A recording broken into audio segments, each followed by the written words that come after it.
unity and respect.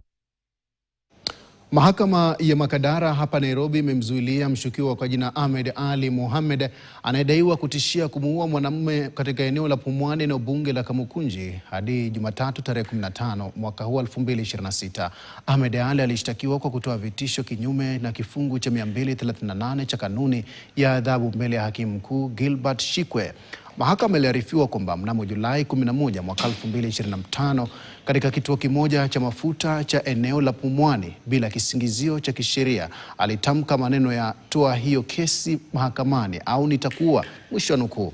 Maneno ya vitisho yaliyohesabiwa kuzua hofu au wasiwasi na madhara kwa mlalamishi. Mahakama itapeana uamuzi wake kuhusu ombi lake la kutolewa kwa dhamana wiki ijayo.